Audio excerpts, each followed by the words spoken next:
So hello everyone, this is your deviser. Welcome to our new video. तो दोस्तों, जैसे कि हमने पेपर लीक वाली सेशन शुरू की थी, सीरीज शुरू की थी, उसमें से साइंस वन का आज का हमारा नेक्स्ट वाला चैप्टर रहने वाला है। वो है very very very very important, effect of electric current. बच्चों को बहुत ज्यादा डरावना ये वाला चैप्टर लगता है, लेकिन उसमें से हम आज इंपॉर्टेंट इंपॉर्टेंट वाले एकदम खोद खोद के निकाल के जो क्वेश्चन बोर्ड के लिए तुम्हारे 26 के लिए एकदम ज्यादा इंपॉर्टेंट है, पेपर लीक वाले क्वेश्चन है, वो मैं आज आपके लिए लेके आया हूँ। तो जल्दी से बिना किसी टाइम पास के जल्दी से हम शुरू करते हैं अपने फर्स्ट क्वेश्चन की तरफ। तो अपना फर्स्ट क्वेश्चन रहने वाला है कि identify the figure end right the use of it. ये जो हमको तीन डायग्राम देखे, इनके पहले को हमको आइडेंटिफाई करना है कि कोणते डायग्राम आहे, याचे तुम्हाला नाव लिहायचे, इनके पहले नाम लिखने, उसके बाद इनके यूजेस लिखना है। 3 मार्क का क्वेश्चन रहता है, 1-2 मार्क का नहीं रहता है, सीधा सीधा आपको 3 मार्क देने वाला ये क्वेश्चन है। तो सबसे पहले हम देख लेंगे कि ये वाला फर्स्ट वाला जो रहता है, ये सिर्फ लकड़ियां जैसी दिख रही है आपको, पेन जैसी दिख रही है, ये है हमारी इलेक्ट्रिक फ्यूज। इसको क्या बोलते हैं हम? Electric fuse. आता इलेक्ट्रिक फ्यूज म्हणजे काय होते? It protect electric circuit by breaking the circuit when excessive current flows. म्हणजे काय होते? समजा का जास्तीचा करंट त्या मेन आपल्या वायर वरून, समजा आपल्या घरामध्ये आता आपल्याला माहित आहे की 220 वोल्टचा करंट आपल्याला पाहिजे, पण समजा का 500 वोल्टचा करंट जर येऊन गेला तर मग आपल्या घरातले इन्स्ट्रुमेंट वगैरे जे आहे ते फुटून जातील। तर त्याच्यासाठीच आपल्याला काय करायचं आहे? फ्यूज यूज करायचा आहे। म्हणजे फ्यूज जो आहे तो एक्सेसिव्ह करंट जो आहे तो आपल्या घरातल्या अप्लायन्स पर्यंत पोहोचू देत नाही। फ्यूज पहिले सोडून जाते। तुम्हाला माहित असेल आधीच्या काळामध्ये तुम्ही अशी ते पांढऱ्या कलरची डब्बी राहत होती, ते तुम्ही काढत होते, त्यालाच आपण फ्यूज म्हणतो। मग इट प्रोटेक्ट इलेक्ट्रिकल सर्किट, आपले जे घरातली इलेक्ट्रिकल सर्किट आहे त्याला प्रोटेक्ट करते। Breaking the circuit when excessive current flows, तो काय करते? सर्किटला ब्रेक करून टाकते जेव्हा एक्सेसिव्ह, एकदम ज्यादा फोर्स, जब ज्यादा करंट जब आता है तब। ये सेकंड वाला जो है, इसका ही भाई है, उसको बोलते हैं हम एमसीबी। प्रत्येकाच्या घरात अभी हर किसी के घर में एमसीबी होगा। एमसीबी का लॉन्ग फॉर्म है मिनिएचर सर्किट ब्रेकर। ये भी फ्यूज जैसा ही काम करता है। अभी पहिलेच्या काळामध्ये काय होत होता का, समजा का तो पांढरावाला आपल्याला काढा लागत होता, पांढरावाला जसा आपण काढलो तर त्याच्यामध्ये एक छोटासा बारीकवाला तार राहत होता। मग इलेक्ट्रिशियनला आपण बोलवत होतो ना, तो काय करत होता? तो तार जो आहे तो पुन्हा आपल्याला बांधून देत होता आणि फ्यूज जो आहे तो असा खोसून देत होता, आणि त्याचेच तो आपल्याकडून 50 रुपये 100 रुपये वगैरे घेत होता। त्याच्यासाठीच जो आहे आपण हा जो आहे एमसीबी हा डिव्हाइस यूज करतो। आता एमसीबी मुळे काय होतं? एमसीबी मध्ये जसा एखादा जास्तचा करंट जर आला तर आपली जे कॉईल मधला जो घोडा आहे तो असा पडतो। आपल्याला समजून जात आहे की जास्तचा करंट आला होता ना, आपल्याला फक्त ती बटन जी अशी वरती केली की आपली लाईट जी आहे ती पुन्हा चालू होऊन जाते। मग एमसीबी जो आहे it automatically switch off the circuit, तो काय करते? फक्त सर्किट स्विच ऑफ करून टाकते ड्यूरिंग ओव्हरलोड और short circuit to protect appliances. आपल्या घरातले अप्लायन्सेस प्रोटेक्ट करण्यासाठी तो काय करते? यांना बंद करून देते। आणि नेक्स्ट वाला हा जो आहे याला म्हणतो आपण आपला गॅल्व्हानोमीटर। का म्हणतो याला आपण? आपला गॅल्व्हानोमीटर। इट युजेस काय? It is use to determine किंवा detect the presence of small electric current. एकदम छोट्यातला छोटा करंट असेल त्याला समजा का आपल्याला डिटेक्ट करायचा आहे, आपण यूज करतो गॅल्व्हानोमीटर। काय यूज करणार आपण? गॅल्व्हानोमीटर। छोट्यातला छोटा स्मॉल करंट, आणि याच्यात लक्षात ठेवायचं आहे एमिटर आणि गॅल्व्हानोमीटर मध्ये काय फरक आहे? तर गॅल्व्हानोमीटर जो आहे तो बोथ डायरेक्शन मध्ये आपल्याला जो आहे तो फोर्सेस करंट दाखवते, डायरेक्शन ऑफ करंट सुद्धा शो करते आपल्याला। उसके बाद नेक्स्ट वाला जो क्वेश्चन है हमारा वेरी वेरी इंपॉर्टेंट, वो है हमारा थंब रूल वाला। थंब रूल वाला very very very important question है। ये क्वेश्चन आने के बहुत ही ज्यादा चांसेस आपको इस बार बोर्ड में बन रहे। आता थंब रूल मध्ये 2 थंब रूल आहे, एक फ्लेमिंग्स लेफ्ट हँड रूल आणि एक Fleming's right hand rule. Right hand rule आणि लेफ्ट हँड रूल याच्यापैकी क्वेश्चन येण्याचे भरपूर जास्त चान्सेस आहे। बघा, लेफ्ट हँड आणि राईट हँड एकदम दोन्ही सारखेच आहे, त्याच्यामध्ये फक्त डिफरन्स काय तो तुम्हाला लक्षात ठेवायचा आहे। इथं काय म्हणते? Name the following diagram and explain the concept. तर हा जो आहे याला म्हणतो आपण फ्लेमिंग्स राईट हँड रूल, आणि हा जो आहे आपला हा म्हणतो आपण फ्लेमिंग्स लेफ्ट हँड रूल। आता याच्यामध्ये तुम्हाला बघायचं आहे, आता हा थोडासा लेफ्ट अँड राईट इकडे तिकडे झालाय। कॉन्सेप्ट काय? If the thumb, four finger and middle finger, हा थंब हा आपला फोर फिंगर आणि आपला मिडल फिंगर, तीनही समजा का तीनही फिंगर एकामेकाला म्युच्युअली परपेंडिक्युलर आहे।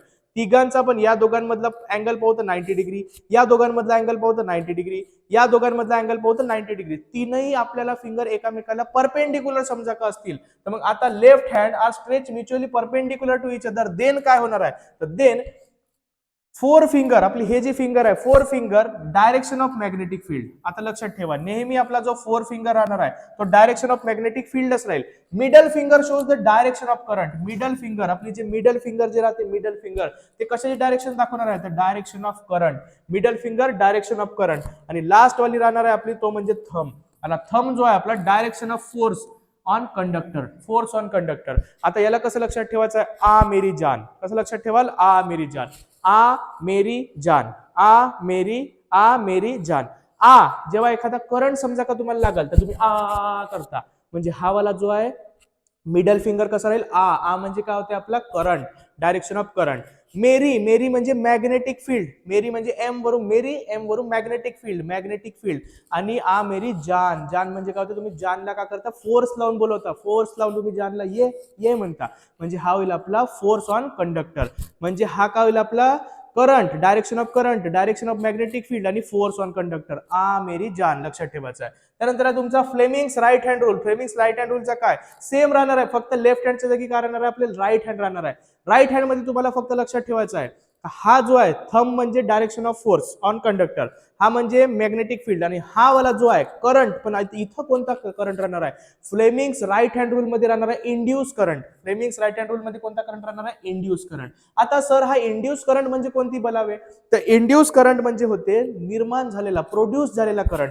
आता आपल्याला राईट हँड रूल मध्ये आपण करंट प्रोड्यूस करणार आहोत, लेफ्ट हँड रूल मध्ये करंट ऑलरेडी राहणार आहे, त्या करंटला आपल्याला डायरेक्शन देऊन आपण कॉईल फिरवणार आहोत. इंड्यूस करंट म्हणजे होते प्रोड्यूस होणारा तयार होणारा करंट.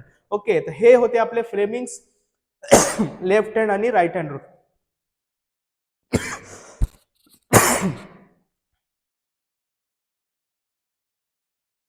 त्याच्यानंतर नेक्स्ट आणि वेरी वेरी इंपॉर्टेंट क्वेश्चन है आपला टंगस्टन वाला. बहुत जास्त बेटा, बहुत बार आपको बोर्ड में पूछा गया है, इस बार भी आने के बहुत ज्यादा चांसेस है.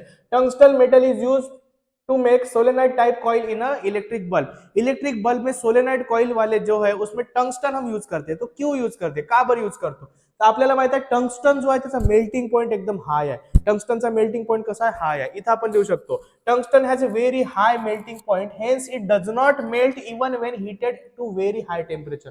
त्याला आपण किती पण हीट करा तो मेल्ट होणार नाही, किती पण हीट करा तो मेल्ट होणार नाही. काऊन, कारण की त्याचा मेल्टिंग पॉइंट कसा आहे, मेल्टिंग पॉइंट त्याचा हाय आहे. त्यानंतर tungsten has a high resistivity, त्याची रेजिस्टिव्हिटी पण एकदम जास्त आहे. Tungsten high resistivity due to which it gets heated and emit light. त्याची रेजिस्टिव्हिटी खूप जास्त आहे, त्याच्यामुळे तो काय होते लाईट इमिट करते, म्हणजे त्याच्यामधून असं उजेड येतील आपल्याला.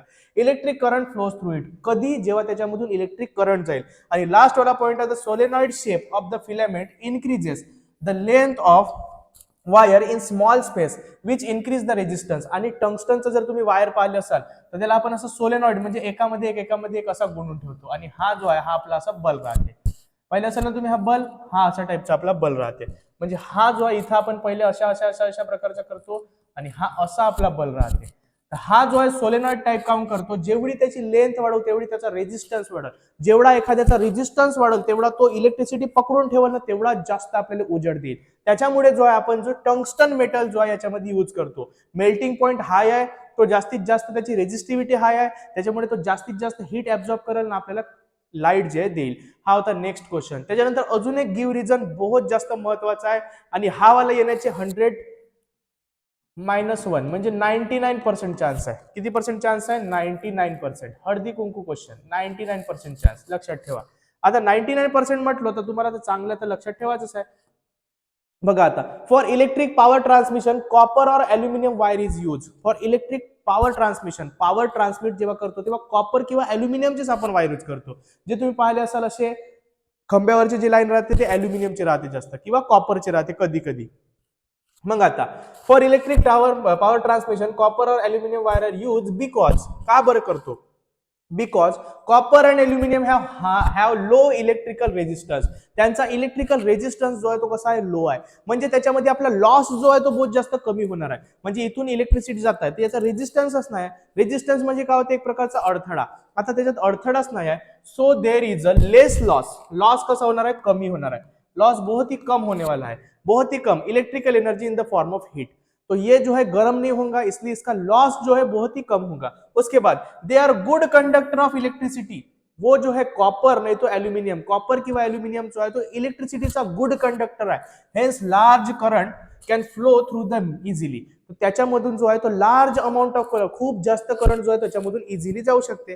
Aluminium is light in weight, आणि अल्युमिनियम जो आहे तो कसा राहते, हलका राहते. Light in weight and economical. Economical म्हणजे कसं आहे, स्वस्त.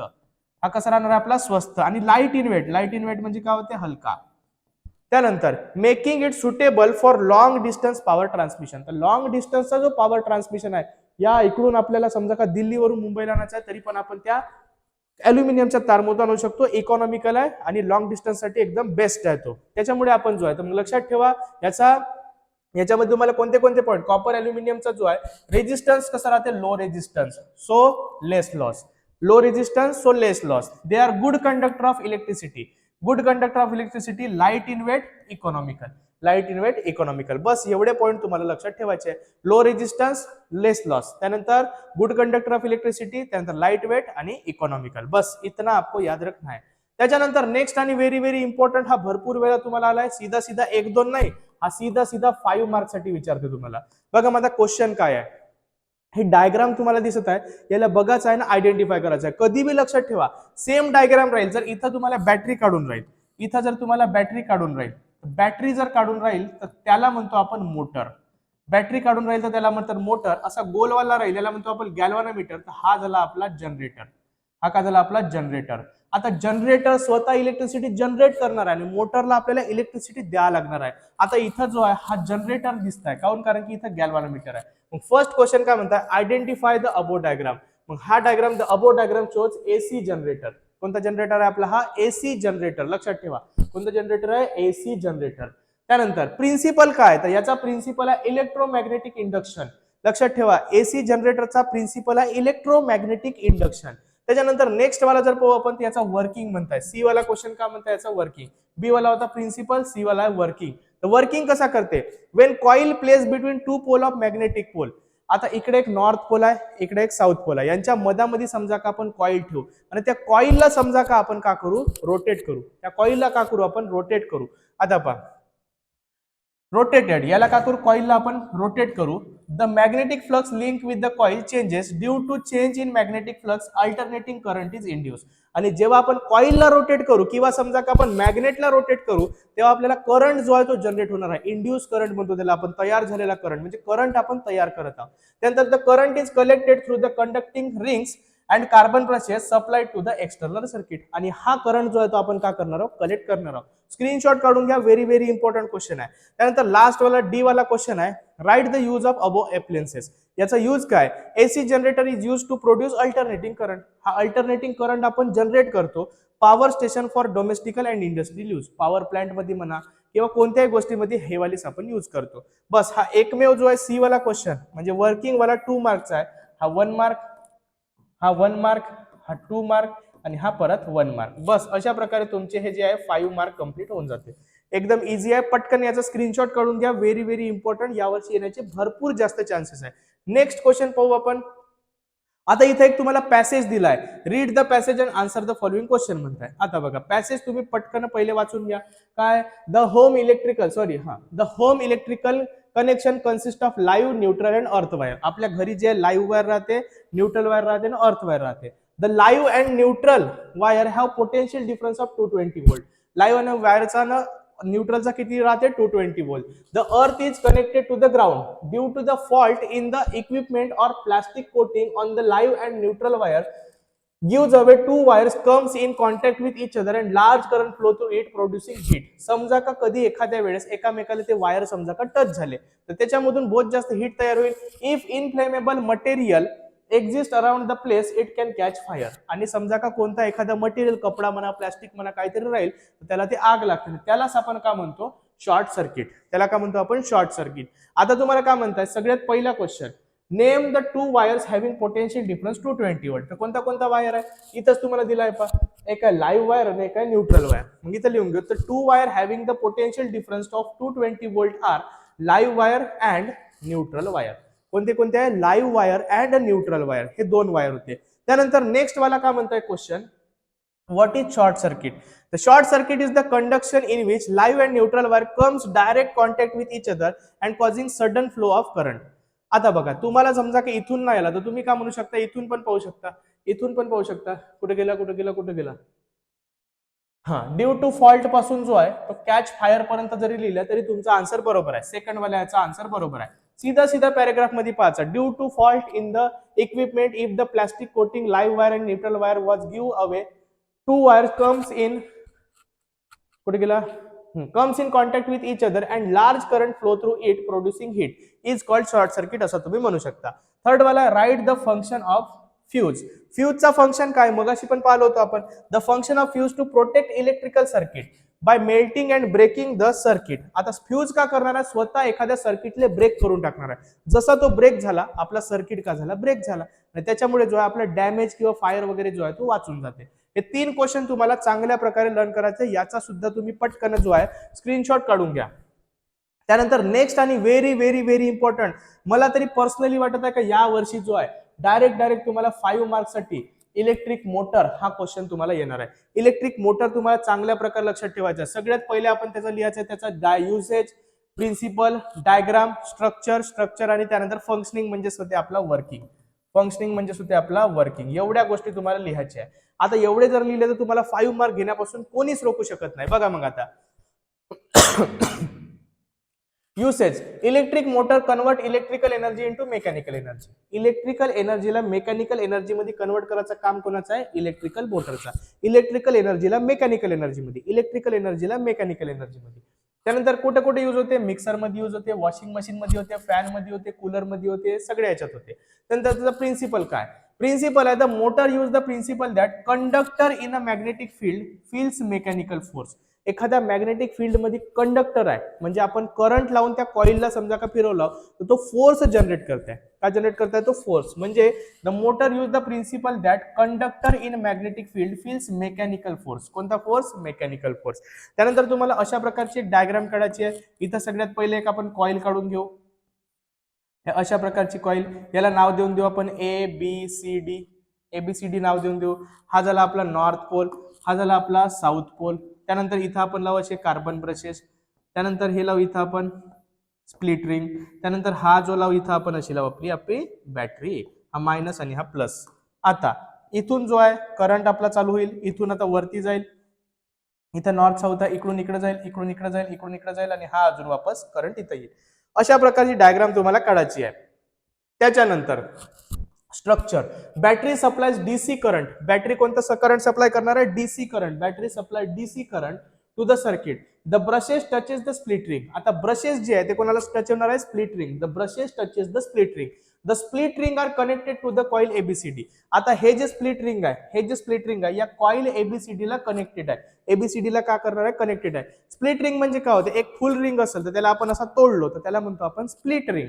त्यानंतर the coil place between magnetic pole north and south. Coil जो आहे तो नॉर्थ आणि साऊथच्या मध्यामध्ये ठेवलो आपण. स्ट्रक्चर मध्ये पहिला बॅटरी डीसी करंट सप्लाय करणार आहे. ब्रशेस जे आहे ते स्प्लिट रिंगला अटॅच आहे. स्प्लिट रिंग जे आहे ते आपल्या कॉइलला अटॅच आहे. कॉइल जे आहे ते मॅग्नेटच्या नॉर्थ आणि साऊथ पोल मध्ये आहे. बॅटरी आहे, डीसी करंट सप्लाय करणार आहे. ब्रशेस जे आहे ते स्प्लिट रिंगला अटॅच आहे. स्प्लिट रिंग जो आहे तो आपल्या कार्बन ब्रशेसला अटॅच आहे. स्प्लिट रिंग जे आपल्या कॉइलला अटॅच आहे आणि कॉइल जे आहे ते नॉर्थ आणि साऊथ पोलच्या मध्यामध्ये आहे. त्यानंतर आपला नेक्स्ट वाला आहे फंक्शन किंवा यालाच म्हणतो आपण वर्किंग.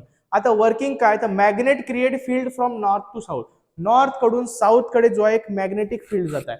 नॉर्थ कडून साऊथ कडे जो आहे एक मॅग्नेटिक फील्ड जात आहे. त्यानंतर coil section AB has current going from A to B. आता कॉइल मधून जो आहे A पासून B पर्यंत, A पासून B पर्यंत, खालतून वरतीपर्यंत जो आहे तो करंट जात आहे. आता खालतून वरतीपर्यंत करंट जात आहे, याच्यामध्ये लावायचं आपल्याला फ्लेमिंग्स लेफ्ट हँड रूल. हा करंट असा वरती जात आहे. हे इकडे बघा, इकडून इकडच्या डायरेक्शन मध्ये इथं दिसत असेल, हे डायरेक्शन जे दिसत आहे आपल्याला, हे डायरेक्शन म्हणजे आपल्या नॉर्थ आणि साऊथ, इकडून नॉर्थ कडे साऊथ कडे मॅग्नेटिक फील्डची डायरेक्शन. हे वाली जे दिसत आहे, हे वाली डायरेक्शन म्हणजे आपली करंटची डायरेक्शन. करंट वरच्या डायरेक्शन मध्ये आहे. तर माझा हा जो थंब आहे हा माझ्या बोर्डकडे आहे. कोणाकडे आहे, माझ्या बोर्डकडे. म्हणजे इकडे जो आहे आपला कॉइल जो आहे तो अशा प्रकारे जर असेल तर अशा प्रकारे आपली कॉइल जी आहे ते रोटेट होणार आहे. इथं येऊन हे रोटेट होईल, त्याच्यानंतर हा थांबून जाईल, स्प्लिट रिंग मधला तो ब्रेक होऊन जाईल, हे परत अशी येऊन जाईल. त्यानंतर हे जे आहे पुन्हा अशी होईल, हे पुन्हा अशी होईल. त्यानंतर पहा आता coil section CD has current going from C to D. C to D मधून इथून करंट आला डाऊनवर्ड. जसा करंट डाऊनवर्ड आला, आता फोर्स कोणाकडे लागत आहे, इकडे बघा, मॅग्नेटिक फील्डची डायरेक्शन हे. मग अशी करंट कोणाकडे होता, वरती, तर फोर्स कोणाकडे लागला होता, इकडच्या साईडला. आता करंट कोणाकडे डाऊनवर्ड, तर फोर्स कोणाकडे लागतात, तुमच्या साईडला. बघा मग आता coil CD using left hand thumb rule, the section AB feel downward force and CD feel upward force. आता पहा, जेव्हा आपण AB मध्ये आहे तेव्हा आपल्याला डाऊनवर्ड फोर्स दिसेल आणि आणि CD मध्ये काय दिसेल आपल्याला, upward force. After half rotation the process repeat. Half rotation झाली म्हणजे इथून जे आहे इथपर्यंत आली का, मग अजून जे आहे ते रिंग अशीच येईल. म्हणजे आफ्टर हाफ रोटेशन ते रिपीट करताय. Coil connect to rotate in the same direction, thus continuous circular motion is created. त्याच्यामुळे कंटिन्युअस सर्क्युलर मोशन, अशी कॉइल आली, अशी फिरली, करंट जो आहे तो अपोजिट झाला म्हणून तो असा फिरला, अजून फिरली, अशी फिरली, करंट जो आहे तो अपोजिट झाला, अजून झाला, म्हणजे कंटिन्युअस जो आहे तो सर्क्युलर मोशन आपला चालू झाला. आणि हाच आहे आपला इलेक्ट्रिक मोटर. याचा सुद्धा तुम्ही स्क्रीनशॉट काढून घ्या पटकन, हे पॉइंट चांगले लर्न करा आणि याच्यावर बेसवर तुम्हाला हा जो आहे पूर्णपणे चांगला लर्न करून 5 मार्क घ्यायचे आहे. नेक्स्ट आता काही सम एक्स्ट्रा क्वेश्चन राहणार याच्यामध्ये. एवढे क्वेश्चन तर आधी तुम्हाला करायचेच आहे. त्याच्यानंतर सम एक्स्ट्रा क्वेश्चन मध्ये सगळ्यात पहिले करायचा या चॅप्टरचा तुम्हाला न्यूमेरिकल. कोणता करायचा होता? Numerical. Numerical very very important आहे या चॅप्टर मधला. तरी सेकंड वाला आहे, त्याच्यामध्ये तुम्हाला जो आहे 1 mark question, 1 mark question, 1 mark question कुठून करू सर? तर ते करायचे आहे तुम्हाला क्वेश्चन बँक मधून. क्वेश्चन बँक जर तुमच्याकडे नसेल तर कमेंट करा, comment question bank, comment question bank. जर क्वेश्चन बँक कमेंट करेल तर मी तुम्हाला कमेंट केल्यानंतर क्वेश्चन बँक तुम्हाला मी पाठवून देईन. तर कमेंट करा क्वेश्चन बँक. तर 1 मार्क क्वेश्चन, न्यूमेरिकल. आणि तिसरा वाला जो आहे तुम्हाला एक करायचा याच्यातला give reason, give reason. 2 give reason तुम्ही सांगितलं असं, अजून 1-2 गिव्ह रिझन करून टाका. एवढे जर केले तुम्ही, एवढा पार्ट जर केले तुम्ही, तर तुम्हाला या चॅप्टर मधून आउट ऑफ घेण्यापासून कोणीच रोखू शकत नाही. हे होते आजचे आपले इफेक्ट ऑफ इलेक्ट्रिक करंटचे पेपर लीक वाले क्वेश्चन. अशाच प्रकारचे नेक्स्ट वाला कोणता चॅप्टर चाहिए, सायन्स 1 चा पाहिजे, सायन्स 2 चा पाहिजे, मॅथ 1 चा पाहिजे, मॅथ 2 चा पाहिजे, जल्दी से जल्दी लवकरात लवकर तुम्ही कमेंट करून टाका.